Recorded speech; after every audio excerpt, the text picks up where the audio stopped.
Halo semua, selamat datang di video ini. Pernahkah kalian berpikir tentang cara terbaik untuk memajukan sebuah negara? Ternyata, ada banyak sekali pendekatan yang berbeda untuk mencapai pembangunan.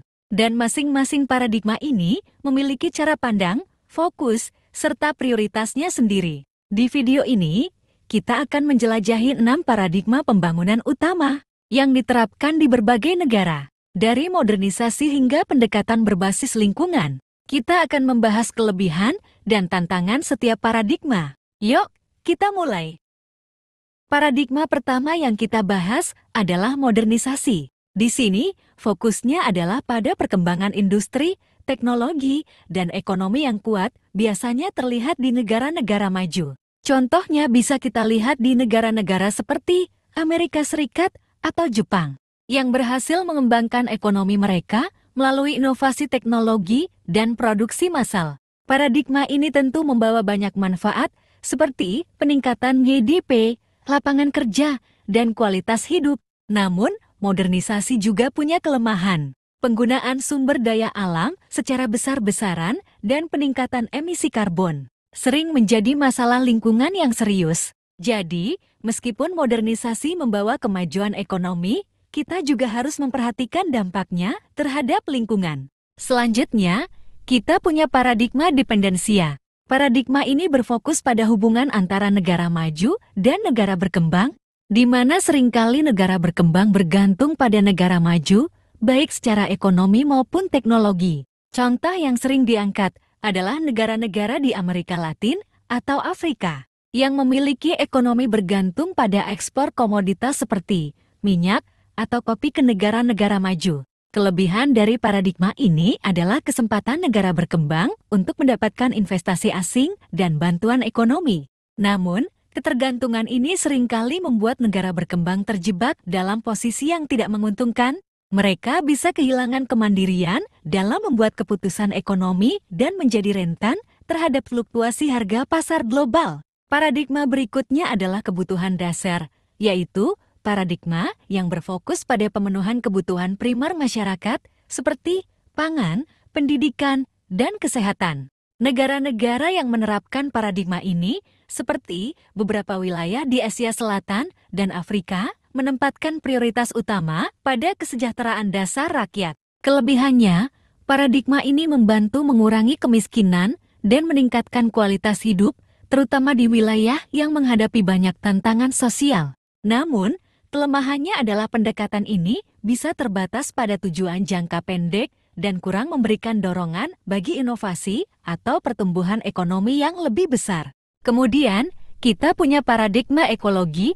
Di sini, fokus utamanya adalah keseimbangan antara pembangunan dan kelestarian lingkungan. Negara-negara seperti Swedia atau Denmark menjadi contoh yang mengutamakan energi terbarukan, pengelolaan sampah yang ketat, dan kebijakan ramah lingkungan lainnya. Paradigma ini penting untuk menjaga keberlanjutan alam dan mengurangi dampak perubahan iklim. Namun, pendekatan ini bisa jadi mahal dan tidak semua negara memiliki dana yang cukup untuk mengimplementasikannya. Selain itu, perubahan kebiasaan masyarakat juga menjadi tantangan yang cukup besar dalam penerapan paradigma ekologi. Selanjutnya, ada paradigma pembebasan. Fokus dari pendekatan ini adalah meningkatkan kemandirian dan hak asasi manusia, khususnya di wilayah-wilayah yang pernah mengalami kolonialisme atau penindasan.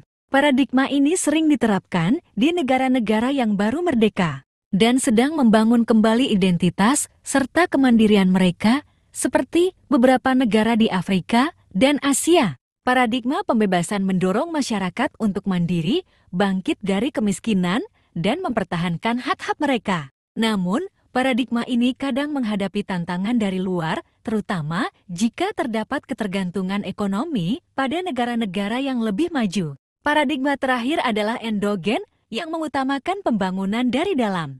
Di sini, negara lebih banyak menggunakan sumber daya lokal, budaya, dan pengetahuan tradisional untuk membangun ekonominya.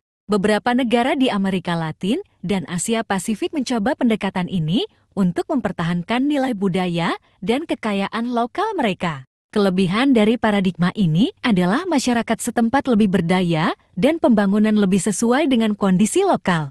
Namun, kelemahannya, pendekatan ini bisa lambat dalam hal pertumbuhan ekonomi dan seringkali menghadapi tantangan dari globalisasi yang menawarkan barang dan jasa lebih murah dari luar. Jadi, apa kesimpulan kita? Setiap paradigma pembangunan memiliki kelebihan dan kekurangannya masing-masing. Modernisasi membawa inovasi, tetapi bisa merusak lingkungan. Dependensia membuka peluang investasi, namun menimbulkan ketergantungan. Kebutuhan dasar penting untuk kesejahteraan rakyat, tapi kurang inovatif. Ekologi berfokus pada keberlanjutan namun mahal. Pembebasan penting untuk kemandirian, tetapi menghadapi tantangan eksternal. Dan endogen menjaga budaya lokal, tetapi kurang bersaing di pasar global. Nah, setelah melihat berbagai pendekatan pembangunan ini, mana yang menurut kalian paling cocok untuk diterapkan di negara kalian? Atau mungkin, apakah kombinasi dari beberapa pendekatan bisa menjadi pilihan yang lebih baik? Tulis pendapat kalian di kolom komentar di bawah. Ya, jangan lupa untuk like, subscribe, dan aktifkan lonceng notifikasi agar tidak ketinggalan video menarik lainnya. Sampai jumpa.